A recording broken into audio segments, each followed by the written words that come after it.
When we think of satellites, space travel, and floating astronauts, the first two names that come to mind are NASA and SpaceX. We hope you didn't say Blue Origin because it's way behind these two. Way to go, Blue Origin. According to some techy-Americans, there's no real competition between NASA and SpaceX, but to be honest, that's not true. They may have different short-term goals or may operate differently with varying budgets, but what makes them compete is their goal, which is to know the unknown. Even after spending trillions of dollars on crazily innovative spacecraft, satellites, and rockets, humankind to date has managed to explore just 4% of space. However, NASA and SpaceX both are playing their parts. NASA has been gathering more and more information on the untapped universe with each flight, whereas SpaceX is finding livable planets like Mars to shed load off the Earth. But isn't one space organization in America enough? Moreover, why is SpaceX gaining popularity against NASA in America? Let's find out. What is NASA all about? Before we tap into who's better than who, let's first talk about the company that sent the first human to the moon, NASA. NASA, or the National Aeronautics and Space Administration, is a US-based governmental agency that was founded in 1958. This agency since then has been responsible for most of the US space programs. For decades, NASA was the only one of its kind in space innovation. No wonder why every kid in America wants to grow up and be a NASA astronaut. NASA was developed in response to Sputnik's flight in 1957 as John F. Kennedy wanted a US-based spacecraft to launch onto the moon. This goal was achieved by NASA later on in 1969 by Apollo with Neil Armstrong. After the successful Apollo 11 flight, NASA never looked back. It tapped into zones of aeronautic research, spacecraft developments, and gathered every chunk of knowledge it could on the evolution of the universe. That wasn't it. What made NASA unbeatable for quite some time was its milestones.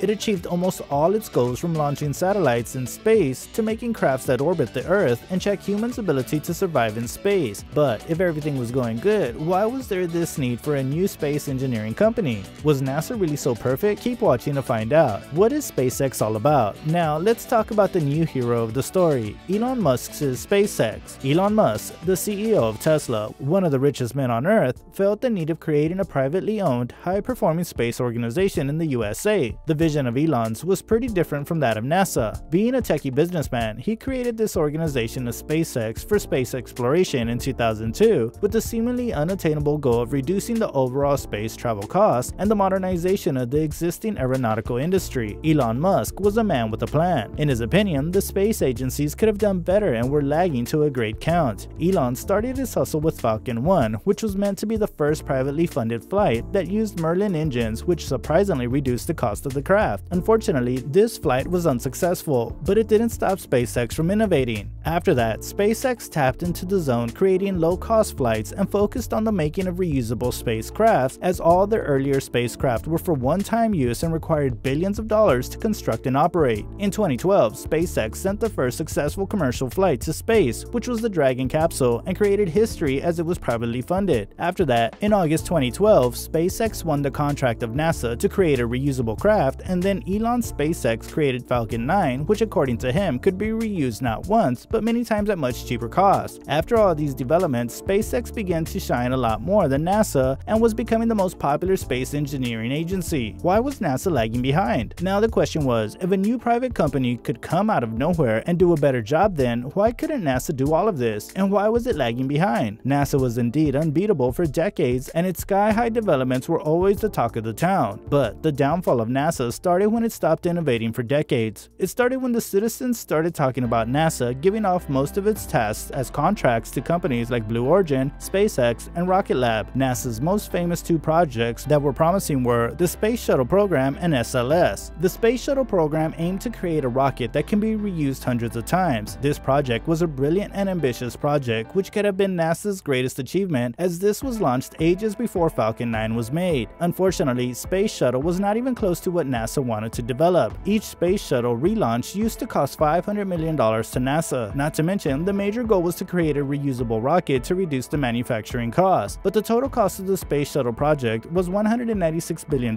which required 10 years of funding, as the yearly budget of NASA was only $21.5 billion. Also, at this same time, NASA was launching other small satellites to space and was focusing on the International Space Station. This is why NASA dropped the idea of creating a relaunchable flight. Space Launch System. The last time a spacecraft went to the moon was in 1972. This information was an opportunity for NASA, as it started with a clean slate and went on to develop the world's most powerful rocket called Space Launch System to step onto the moon. SLS was indeed a good plan, as reaching the moon was something that everyone had eyes on. The bad news is that it might be one of the best rockets to reach the moon, but NASA has reportedly said that each SLS launch would cost more than $2 billion.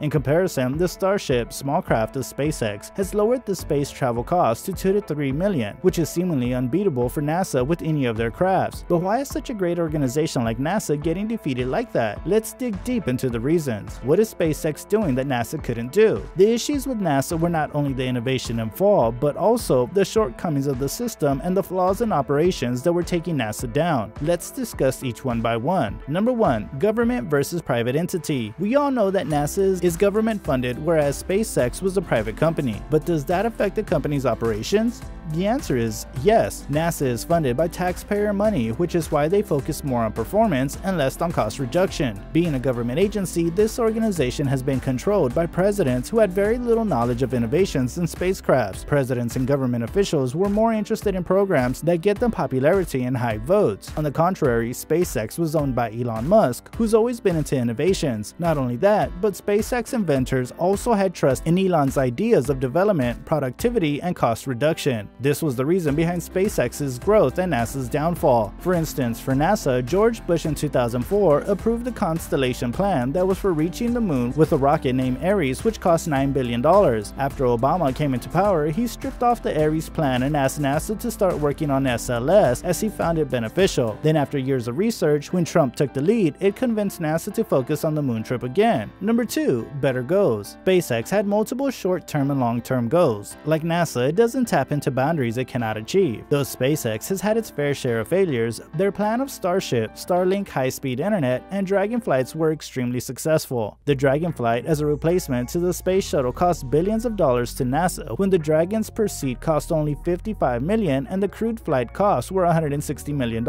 In comparison to this, NASA's space shuttle and SLS were humongous projects, but the costs were extremely excessive. The long-term goal of Elon Musk is to make the universe multiplanetary because he believes that the Earth is extremely strained. He wants to find out if other planets have life, as it would be better if we strip off some load to the other planets. Elon knows how to grab attention as he keeps updating his fans on Twitter, and no matter how unrealistic it seems, this long-term goal has gotten Americans interested to know more. Number 3. Workforce differences. Another tactic that made Elon Musk dominate NASA was its young and enthusiastic workforce. People who work at SpaceX are aeronautic junkies who just want to explore more of the universe. The devotion of SpaceX's workforce has no comparison to NASA, as the average hours per week of SpaceX employees is 60 to 70 hours, which increases to 100 hours a week on critical days. More than half of NASA's workforce is 50 to 60 years old, whereas the average age of SpaceX employees is 25 to 32 years old. NASA's old workforce only worked for 40 hours a week, and they cannot manage more than that. Kids in America once wanted to be a part of NASA. Now the Gen Z wants to be the new Elon Musk. We must say, smart move, Musk. In our opinion, the future of spacecraft engineering would not be in the hands of government-funded organizations, as the investors of private organizations can see that the government space organizational system is flawed.